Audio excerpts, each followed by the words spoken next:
All right. All right. Let's dive right in. Sorry about that. Having a little technical difficulties with these computers. But let's dive in. Okay. So today's topic is on assistive technology to help with pediatric or just kids who have disabilities or children.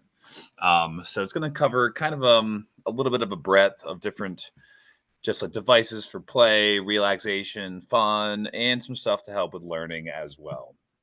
But to dive in first, I'm not going to go too in depth in our services, but I wanted to just give a little bit of a background, kind of about what we do and who we are.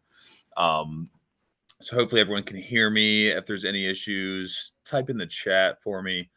Um, and if there's any questions as well, you guys are welcome to type into the chat or to our Q&A box, and I can try to address those as well. But so I work for Maryland TAP, the Assistive Technology program for the state of Maryland. And we are one of 56 in the country, and we help provide statewide access to equipment demonstrations, loans, and we also have a reuse arm, a financing arm, and we do trainings and webinars, kind of like this right now. So we wear a few different hats, but assistive technology, or AT, as I'm probably going to call it a lot in this video or webinar, it's a lot of different devices that can be both high and low tech items. So it could be anything from a cane or a walker, a wheelchair, to a speech output device, to a magnifier to help someone who's low vision, and anything in between. So it could be play based, it could be school based as well, or work. But basically, AT is anything that improves a person's functional abilities to help them have greater independence and success with tasks in their environment. I'm going to skip our AT plain and simple video, but that helps describe kind of what AT is. But I will send out these slides to everyone who's registered. So if anyone's curious of those, we can get those out to you. But other things that we do, so we do host 9 community AT libraries throughout the state. So if anyone can't get to Baltimore, where our central location is, we do have other partners around the state. Most of them are in centers for independent living. So it would depend which county that you live in as to which place we would refer you to. But we do have partnerships with those, with satellite AT libraries kind of set up throughout the state. And we can issue short-term device loans of our AT. So I'm talking about our libraries a lot and different AT. We actually have the ability to loan out equipment or devices to individuals for 30-day trial runs. It's always good to know something works before you purchase it. It's good to take things on a test drive before you leave the dealership or the lot. So that's how we can kind of help people try things out, by allowing them to pick up devices and borrow them from us. So our consultation process might look like coming in person, sitting down next to me. I'm an occupational therapist as well, as my background and education. So our consultation process is usually just a casual convo about your history with disability and kind of what your day-to-day looks like, and kind of like what activities or aspects of your daily life might you need some assistance in, or might you be looking for just a way to do it better or differently. And during our consultation, I'll talk to you about that. I'll talk to you about your history with using technology and other devices and adaptive equipment, and we'll hopefully come down, or and then ideally I'll have an idea in mind of a few things to try out and start you off with, and we can kind of just start seeing what works and what doesn't work quickly, all live during that consult. And at which point, if you want to borrow anything at the end of that, we can send you home with it same day. I can also meet virtually, so on Zoom, we're kind of like this, but we can meet and have a consultation this way. And we can find out more about you and more about our program and trying to find the right fit with AT. And we can send those devices right out to you as well. So I can ship I say MDTAP is able to ship devices directly to our clients, and we can offer follow-up trainings and meetings when you receive that package, and do like an unboxing together, and help get you up and running with it. So that's a little bit about how our main services work with consultations and device loans and shipping. So we're here to help people just to kind of figure out what's going to help them out the best, as far as AT. Um, and a few other features of our website, is that we have a virtual AT library, we have a home modifications directory, and we also do our AT webinars and trainings as well. So we uh, do have recordings of most of our webinars and trainings, and a link to that on our webpage that can take you to our YouTube page, which is where those will be stored. Our virtual AT library, it'll have pictures and information about the devices that you will find in our library. We try to keep that accurate and up to date, but there's always things kind of coming in and going out. So it might not have 100% of everything in here, but it should have a good idea. And if you click on that, you can go to browse our inventory, where you'll see, aids for daily living, blind, low vision, AT, memory and cognition, computers and tablets. If you click on one of those, it'll take you to another subset of categories where you can find braille devices, or blind, low vision living aids, or magnifiers, or at the bottom is video magnifiers, and so forth. So I did want to share that with everybody as well. Our home modifications directory walks you through kind of the whole process of home mods. So kind of like, where do you even start? What vendors do you speak with? Tax information, et cetera, et cetera. So this is kind of a comprehensive document to help people get home modifications in place. And we do have a little commercial that kind of talks about, kind of who we are and what we do, but it's more or less reiterating things I've already said. And for the sake of brevity, I'm going to skip past that. Let me see. I do see a question while we're still on the main. Do users of the library have to have state-funded insurance, Medicaid, or those resources are for anyone with a disability? That's a great question, Stephanie Sisler. So here at MDTAP, our resources and services are for anybody in the state of Maryland who has a disability or works with folks who have disabilities. So it could be, the individual who has a disability themselves. It could be the caregiver coming in on behalf of them. It could be a special education teacher, OTs, PTs, SLPs. We are willing to work directly with care providers and professionals, but we also work directly with individuals who have disabilities as well. So you don't need insurance in order to get our services. We are a totally free program outside of insurance, outside of any out-of-pockets. We are totally free, and we're here basically to get started. You just have to reach out to us either by phone call or email, and we can get you on the schedule and we can get you coming in. So that's a great question. I appreciate that. And hopefully I cleared that up. You do not need insurance to get our services. And so I mentioned earlier, we have other satellite locations. Here's what they look like. So I'm not going to spend too much time on these, but if you're curious of, which county you live in, as to which place you would go, we can certainly guide you in that information. And we do have an online kind of a short library tour with Denise Schuler. She was our former colleague. She has retired and moved down to Georgia, so she's no longer with us, except in spirit, and she always checks in. But either way, we have a video of her walking around our library talking about devices.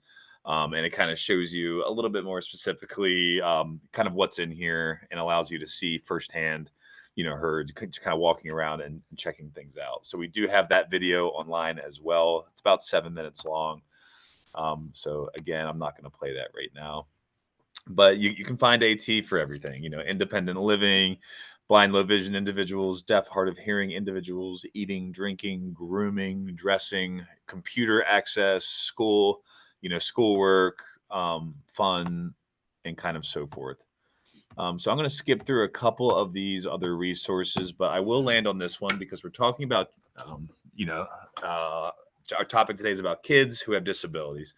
Um, so there is a couple reuse organizations dedicated to durable medical equipment for children, including car seats, gait trainers, adapted strollers, and so on and so forth. So there's the Lollipop Kids Foundation and Equipment Connections for Children. Both of these separate foundations are there to help families and kids get the equipment that they need to help them function in daily life. So I did want to mention that. I don't want to talk too much about these because we need to get through our topic for the day. But there is other reuse organizations, including ours, Matter, that does have a lot of different reuse items that are donated. So if you see the word reuse, it probably means it was donated, cleaned up, and then it is available for secondhand use, more or less. So we do have a separate program that functions off donations and can hand them out to other folks. Um, so it does depend what's been donated as to what's available, but we do have that program as well. And there's a couple other ones for children. And then our last kind of trifecta of what we do, we have our demo and loan program, our reuse program with our donations, and then we do have a financial loan program as well. So if anyone's interested in financial loans to help with purchasing equipment, please let us know, and we can guide you in the right direction.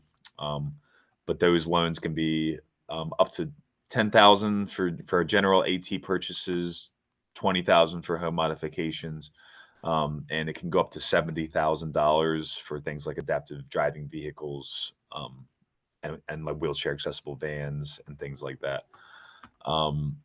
There's a lot of good information on this slide deck, so I'm gonna send that out to everybody who's registered. So don't worry about me skipping through some of those slides. It's gonna be all part of the slide deck that I'll send out to every email that was overall registered online. But let's get into AT for children who have disabilities. We kind of made this more around the ages 1 through 5, so this is kind of early childhood development. But overall, let's kind of talk about adaptive play.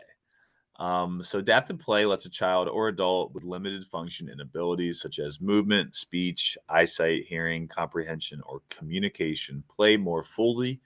It may involve customizing toys or using adaptive equipment, accessing assistive technologies, or making new ways to play and using the setting. So one way to increase adaptive play is to add a switch. So a switch is this blue button, if you can see in the bottom of this image here, is that, let me hide that. Is this blue button so if you press this button, it'll make this toy fire up and activate. So switches basically have cause and effect patterns to them. So when you press this switch, something else happens. So cause, press the button, effect, what happens next? The toy operates, it starts running. So there's a lot of ways to adapt toys to be switch accessible, and this can help with motor skill challenges, and helping kiddos and adults alike be able to interact with certain objects, games, toys, even if they can't physically turn it on or interact with it the way that the designers intended it to. There are ways to kind of get around that with switches. So there is bubble machines that can have switch ports. And just to show you kind of what that looks like is down here at the bottom right. This is our switch ports that's kind of coming out of this frog bubble machine here. And you can plug in a switch there that you can press down the button and it'll make this thing rotate and blow out bubbles. So even if I don't have the breath control and the coordination to have one of those bubble sticks, dip it in the bubbles and blow out air and blow the bubbles out, that does require a lot of different body functions there. It requires breath control, pressing air out of your lips, holding on to a little stick, so then you have fine motor control, hand-eye coordination, lots and lots going on there. And that it's reasonable to think that not everybody would be able to do all of those things simultaneously in order to blow bubbles. So you could plug in a switch into this, and by pressing the switch, it can make the frog or this other black bubble machine up here kind of rotate around, blowing air through a fan and shooting bubbles out. So that is a different way to use switches. Or like this is another example. I've just put a few examples on here. This is a switch adaptive pitching machine. So by pressing a button, I can have this thing pitch these like wiffle balls or plastic balls towards me, and it can change direction and a trajectory. So that's another switch adapted machine. Or water guns can be switch adapted. Spinners that can, so if I can't actually roll dice, it might be difficult, um, and holding and rolling one or two dice at the same time and then reading the results. But they do have different spinners that exist that can make dice rolling accessible. So I can press this red button on the bottom of this that will spin the pointer around, and it'll give me, a reading of 2 and 1. Um, so then I could just read just the small ones if I'm just using one dice or a die, and I could read both of them if I'm using a game that plays with 2 die. I could also plug a switch into this on the side. So we do have this type of device in our library, as well as the bubble machine and a couple other ones.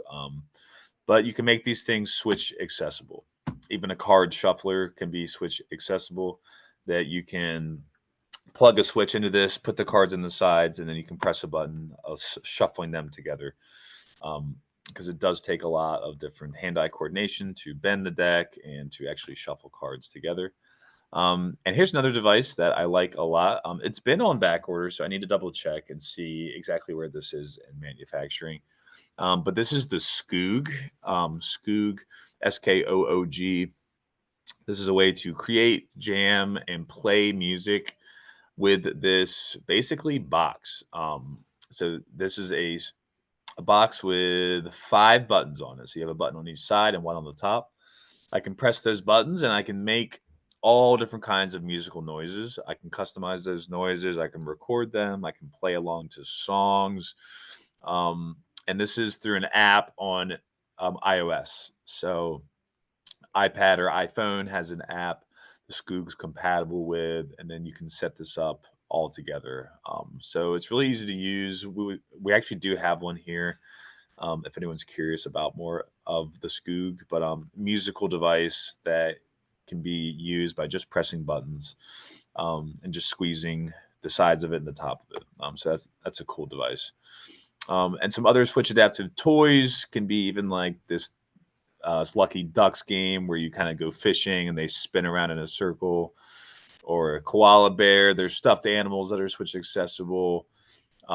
Spin art that you can actually, by pressing down on the switch, it'll make the thing spin around with the piece of paper on it, and then you can squirt paint on it and all that good stuff.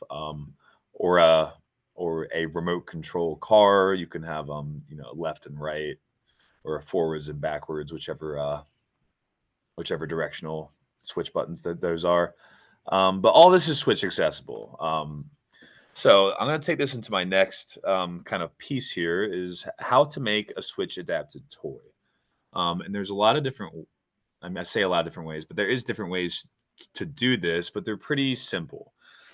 Even in this main kind of drawing image here, there is a battery interrupter that goes around and it slides through the batteries, and then you plug your switch into the battery interrupter. So let me pull out, or let me go to the next slide here. So there are different size battery interrupters, whether you're using a AAA device that uses AAA batteries or a device that uses AA batteries, or our C and D, the batteries that are even larger, just like our 9 volts and so forth as they get bigger. These things run about $10 to $20 a piece, depending on where you go to buy them and depending on how big they are. But the battery interrupters are what would go between the battery and where the battery connects to the side of the device.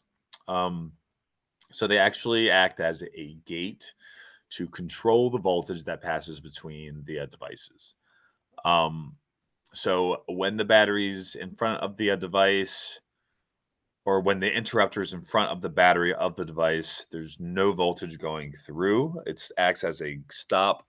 Unless you press that switch button, then it opens up that channel, allowing voltage to go through. When I stop pressing that switch button, it will stop that channel from opening.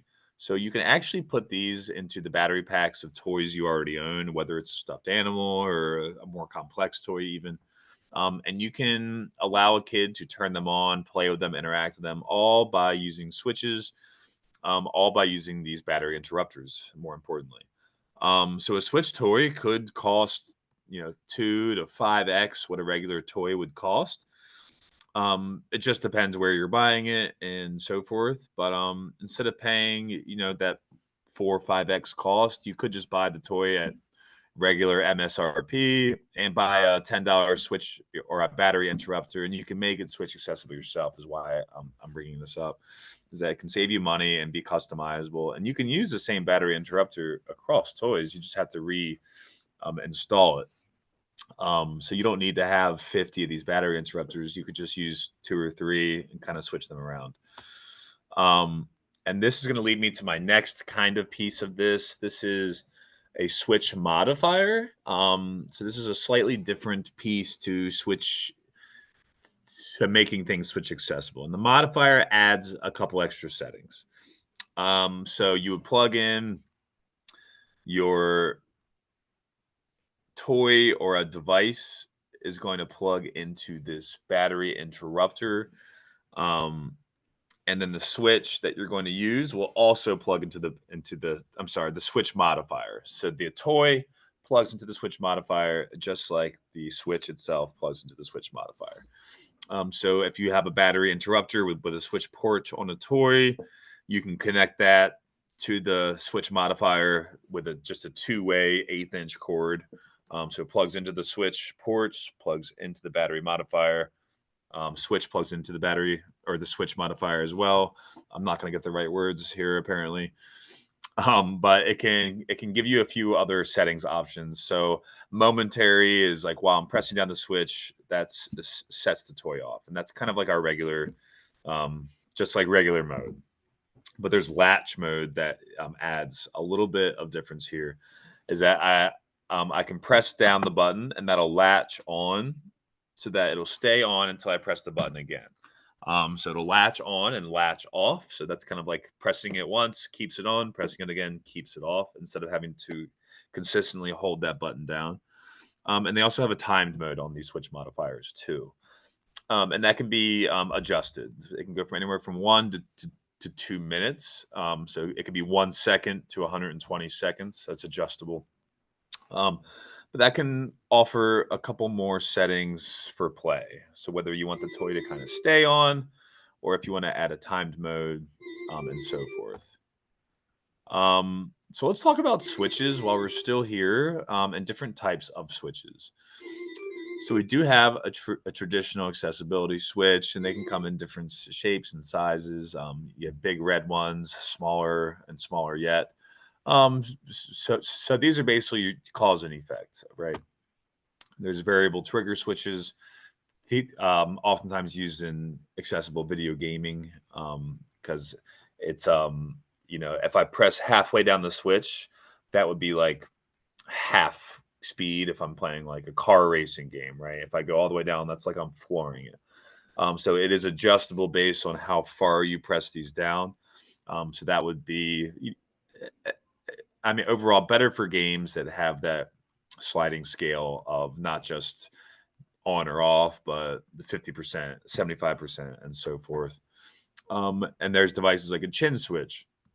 This can be placed around the neck, and the user can use their chin by moving their head down. Contact can be made with the surface to set that switch off. There's light touch switches, and all of these are able to be plugged into those switch ports as long as it's an 1/8-inch jack, which almost all of them are these days. Any of these switches can be used to play with a lot of different types of games, indoor, outdoor games, board games, even dice rolling, like all those things we were just showing. I just want to reiterate the point that a lot of these switches can be used to play those games. So anyway, a light touch switch does not take very much pressure to set this off. I can wiggle a finger and I can activate this switch. So really, I have a few of these here. It's very, very, very easy to press these buttons down. So as long as you have a little bit of movement, you can set those off.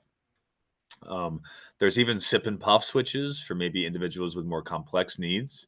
A sip and puff switch is kind of it's a two-way switch that I can sip air in, just kind of like you're kissing or sucking on a straw. That's a sip. Um, and that's one way to use the switch, or a puff of air out is another way to use the switch. Or those two distinct differences in airflow can be also used for two different buttons. So like a sip in can be your left click on a mouse, and then a puff of air out is your right click. And I don't want to get too convoluted here. Just trying to stick to more of the basic principles, but sip and puff switches can be really, really helpful. Or pillow switches. These things are softer. You can maybe hit them with your head. You can have switches on mounts.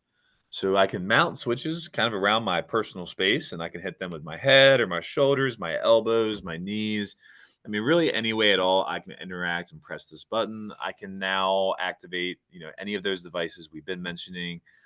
Even speech devices can use switches to be able to activate what I would want to say. So if I'm using a speech device to say, I'm thirsty or I'm hungry, I could actually plug switches into those two and use the switches in order to say those messages. Um, but there is pillow switches, proximity switches. These are just a type of switch that you don't have to actually press the button down. You just have to wave over it, and that will set this switch off. So you just have to get in proximity to it, and that will set the switch off. So you don't actually have to press anything down. For anyone who doesn't have, the amount of pressure it takes to set a switch off, or it's just difficult to get, to isolate my movements and coordinate them and be able to press those buttons can be difficult. But if I can just wave my hand over this thing, that might be a lot easier. Plate switches, these are flat, great for individuals who aren't the best at calibrating their movements, hard touch versus soft touch. Switches are oftentimes plastic, and they can break. Um, but there is the plate switch is good because the ones we have here are made on, it's like metal, and they have this plate that goes over it. And there's really no way to break these. I mean, unless you snapped it in half, you could step on it, stomp on it, and they're pretty good to go. So there are a lot of different ways to set up switches, and here's just a few other ones. So we have this guy here. He's got a couple different wobble switches set up by his head, so he can move his head in a couple different directions and set up and set off two different switches. Or this is a switch you can trigger with your thumb or finger. Squeezing this bag will set this one off. This red one's a vibrating switch, so it gives you a little bit more sensory feedback, and kind of so on and so forth. Here's a couple other ones. The sip and puff that comes around this wheelchair, a wobble switch. And there's even switches that can actually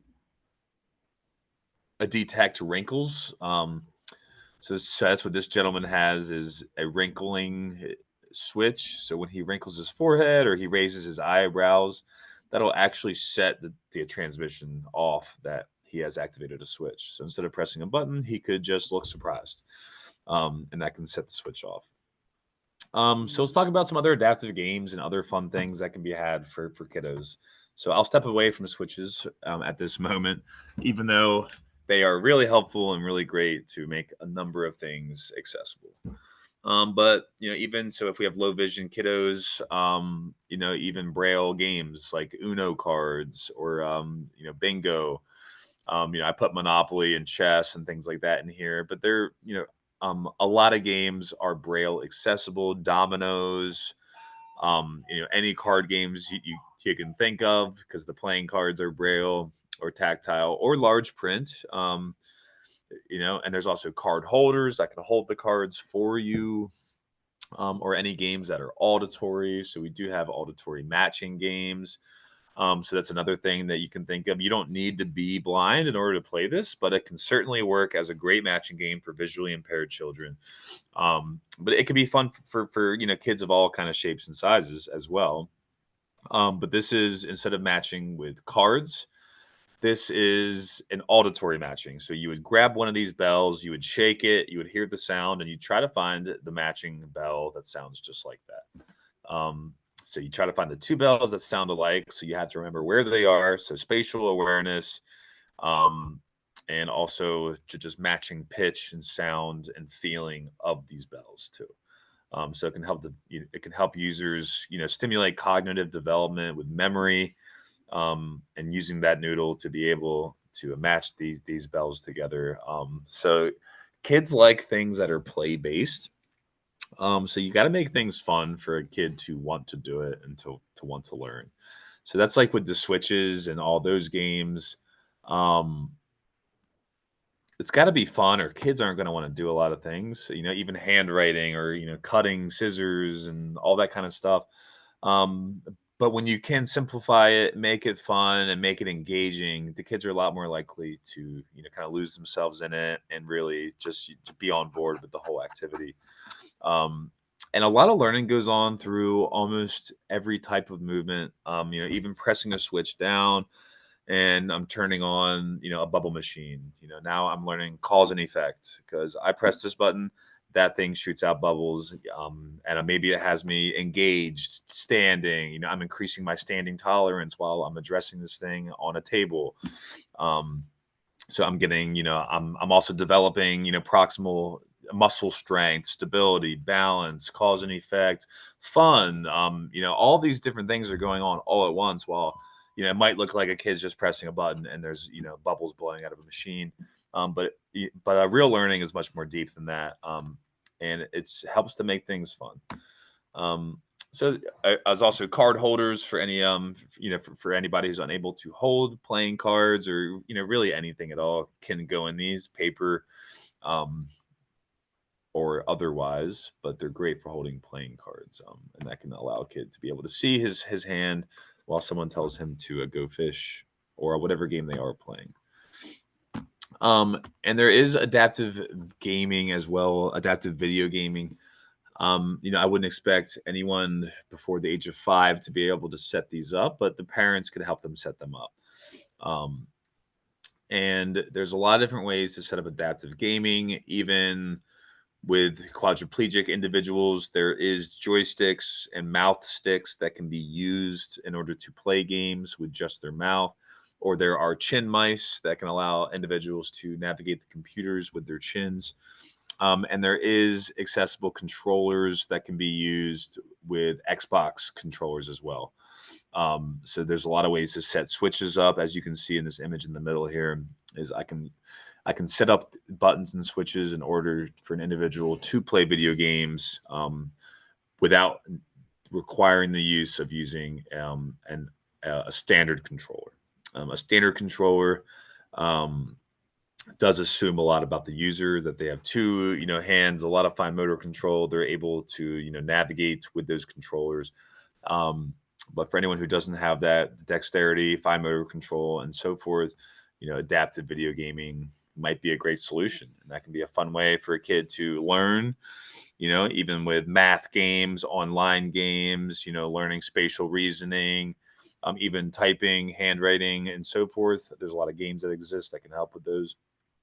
So there are a lot of ways to set those up. So we certainly have adaptive gaming controllers and setups here at MDTAP, and we're happy to talk to our clients about those. But yeah, there's lots of different games that exist, whether auditory, braille, playing cards, board games, video games, or playing with hard toys and switches. There's a lot of ways to set up fun for kids with a lot of different disabilities. And fun equals learning. So it's fun, learning, and lots of different ways to engage. And there is this as well, I wanted to kind of throw in there. AMC does a sensory friendly film night It's usually on the second and fourth Saturdays and Wednesday evenings. So the AMC, there is one in White Marsh here in Maryland. So if you go on their website, they can tell you which ones are closer to you. But they have sensory friendly programs and films that they show. So for anyone who might have any kind of sensory needs or might, have any sensitivity to sensory with sounds and images, this might be a great place to take your family. And you're allowed to get up and dance and walk and shout and sing. So it's encouraged for everyone to be themselves. And a recording of this webinar will be available. Yes, I appreciate that question, Casey. Yep. I'll have a whole recording of all of this live. I pressed start record earlier as we got rolling, so I will have that. And another question: can a switch be taken and used with multiple different toys at different times?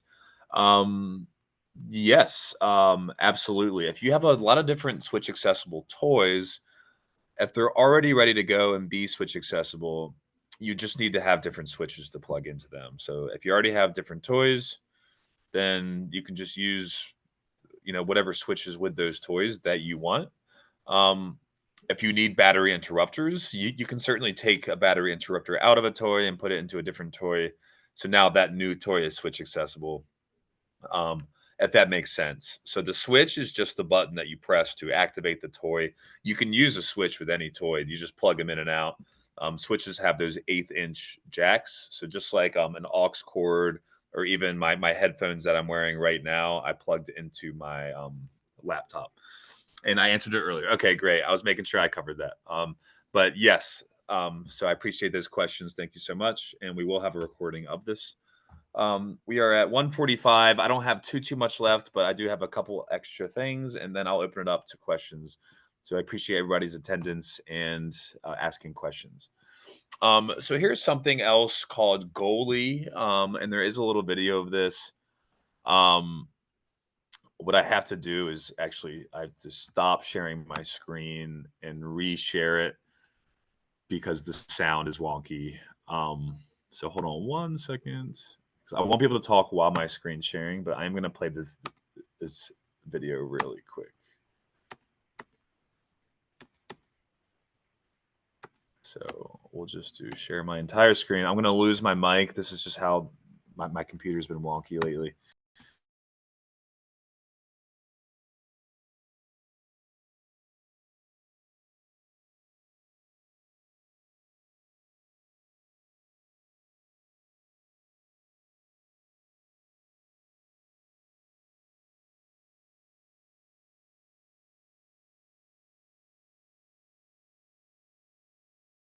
Bedtime can be tough. So can mornings, and sometimes even everything in between. That's where Goalie comes in. On my phone, I open the Goalie Care Team app and go to Routines.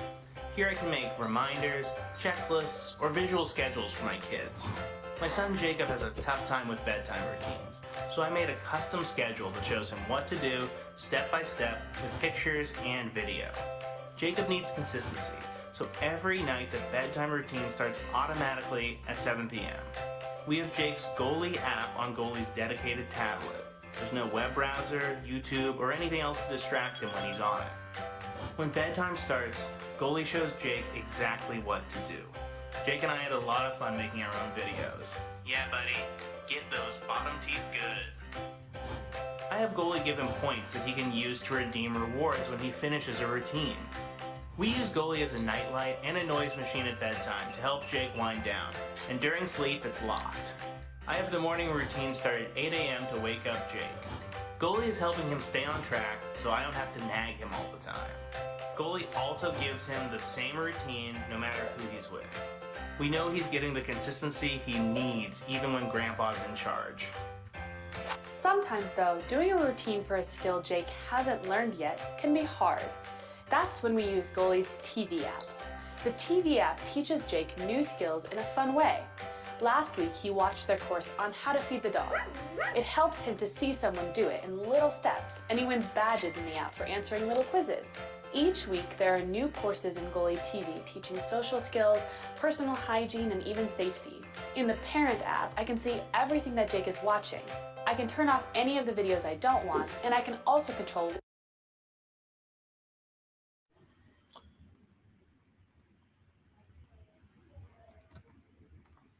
All right. So I'm going to reshare my screen so that we can. Sorry, I know this is really wonky. But that is Goalie. I didn't want to watch the whole video just because I think we kind of get the picture. But it's like video modeling and scheduling kind of combined into one thing. So this can help kids with learning new tasks, and also tasks that maybe they just haven't mastered yet. So the idea of video modeling is being able to follow along to a video step by step, kind of how they showed in the picture. So a video that models the behavior and the activity that the parent wants the child to accomplish. Excuse me. So modeling feeding the dog. So first get the dog food, grab the scoop, scoop one scoop into the bowl, et cetera, et cetera. So having video modeling can really help kids stay on track, seeing someone else do it. It's even more helpful when, it's done in their actual environment. So somebody, actually feeding their dog with their bowl, even more just relevance that they can kind of hold on to. It's more concrete ideas and a semantics as opposed to, having to generalize, oh, that bowl is not like my bowl, but I can still scoop the food into that bowl. So all those generalizing ideas as well. But any kind of routine, whether at home or at school, Goalie can help them get into routine. So it's a cool app and cool device. It's a tablet-based device, but it is an app. So you don't have to buy their tablets. You could just buy their app and use that on a tablet you already own. Or, if you do have a tablet that say your child uses the Goalie tablet, I can still download my Goalie app on my tablet and I can still check in on what he's doing, what he's looking at, make sure he's knocking out his chores, and things like that as well. So let's talk about another cool device that we actually just got into our library semi recently. And this is the guided hands. So we have one of these if anyone's curious or interested. But basically, this is a tray or a big mat. Oh, and there's a question about Goalie. Is it free or paid? It is not free. I think there's a subscription. It might have a buy it outright model, or it might be a monthly subscription kind of thing. But it's not free. So I did want to mention that. A good question. But the guided hands, this one is just a one-time payment. So this is just a physical device. And a physical, it's got two different planes of movement that your hands can kind of move in. The idea behind the guided hands is that it straps your wrist and forearm area into this kind of hand holder type of device. As you can see in this bottom image here, it has this person's hand is kind of wrapped around this ball shape thing. His ball shape does attach to this hand and forearm strap. So as you can see up here, it does have different attachments that you can pop on and off of this thing. So if the ball shape's not the best for you, there are some other shapes. And then it has this kind of a gooseneck modular hose type of holder that sticks out to the side of this thing. And that's where you can screw in your pens and pencils and things like that. So this top image, the top right up here, as you can see, there's a pen or pencil screwed into this attachment that is attached to the hand strap. So basically, it allows for someone who might not have fine motor control to be able to move a pencil and pen and to do whatever they want with it. Essentially, it can help you with handwriting, drawing, even using a stylus on an iPad, as you see in the bottom right image. So it's designed to help with guided hand movements, hence the name guided hands. It is ambidextrous, so it can have a left hand attachment as well as a right hand attachment. And I think it's around $250, $300 online for something like this. It can ship right to you.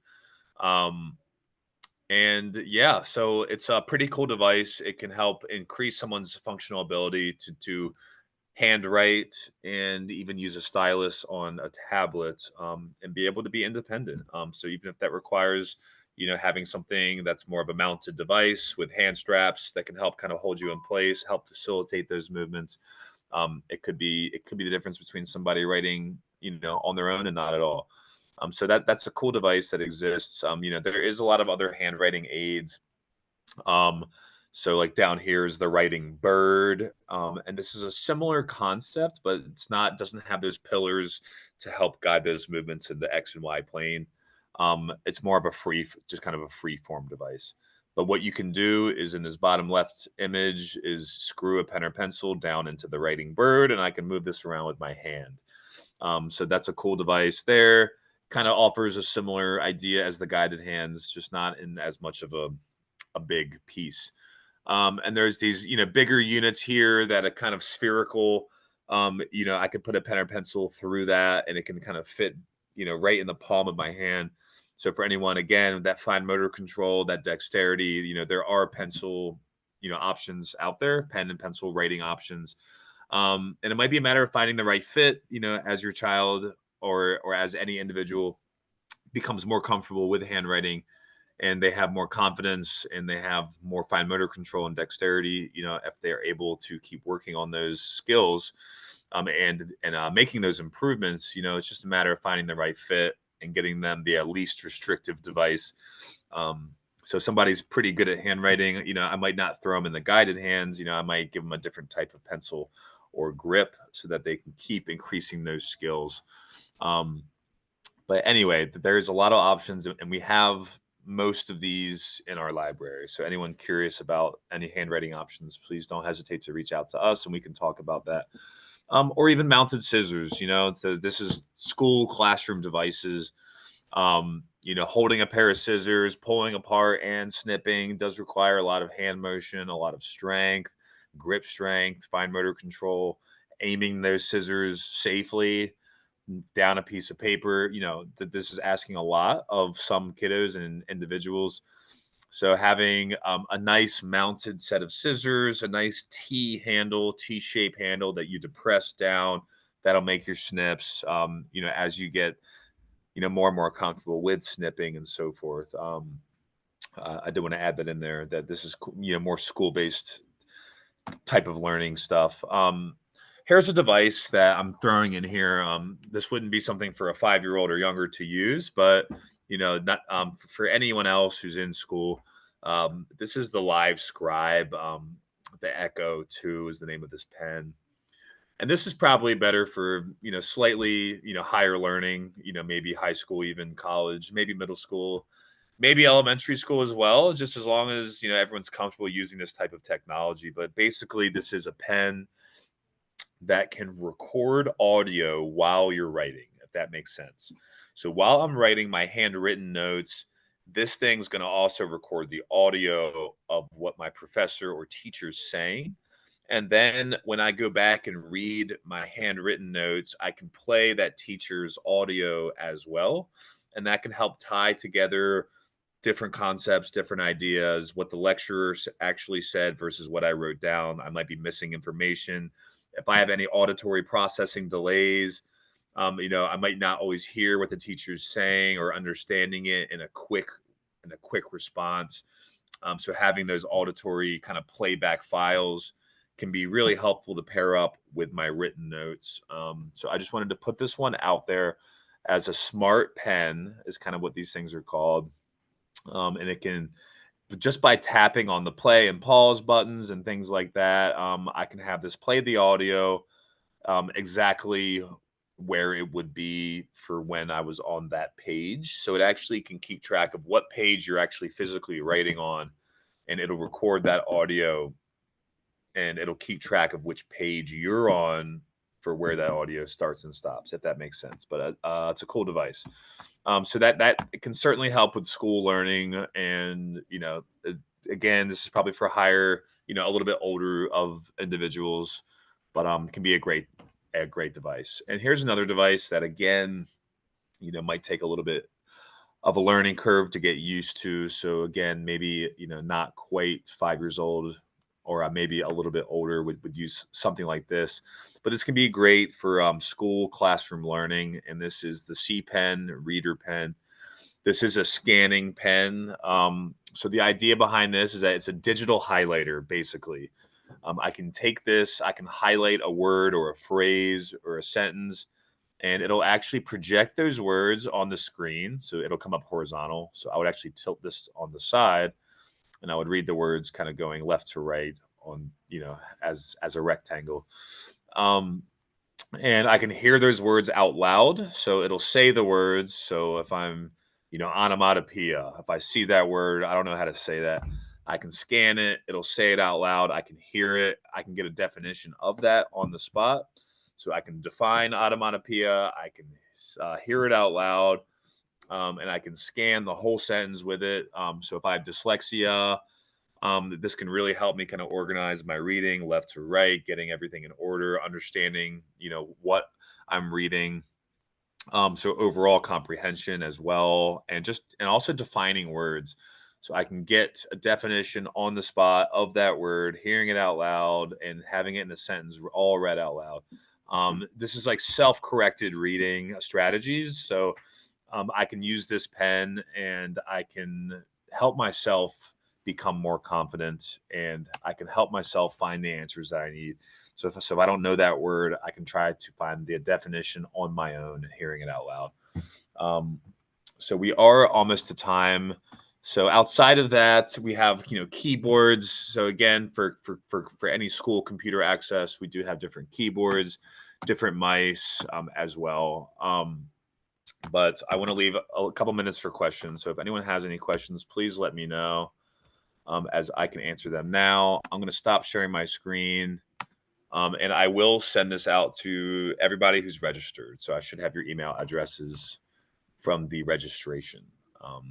So anyway, thank you everyone for being here, for being part of this. Any questions, I welcome.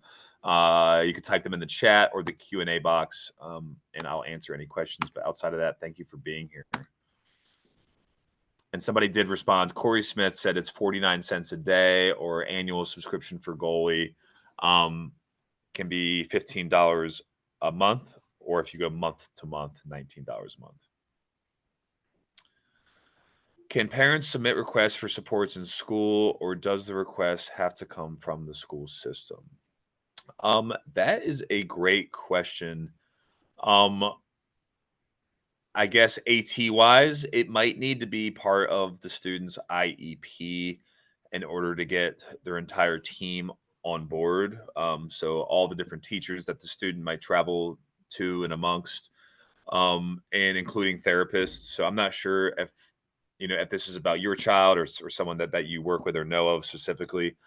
I would definitely, yeah, I'm not exactly sure of the correct answer here. I could certainly talk to you about this and try to find the right answer. But I believe, it needs to be part of the IEP in order for a child to have certain AT, and then being able to use it for tests and things like that. If a child's going to use a scanning pen for an exam, it's going to need to be part of the IEP, or it might be seen as, extraneous tools that they're not supposed to be using, or even cheating in some cases.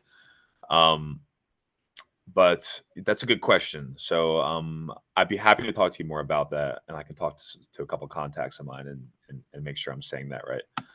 And Vince Evans, thank you very much for being here. I appreciate that a lot.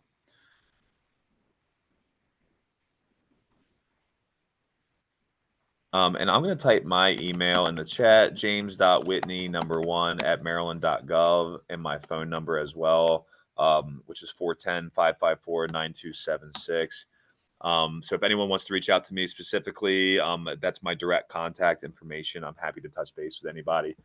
I'm going to stop recording. I think we got enough good stuff on here.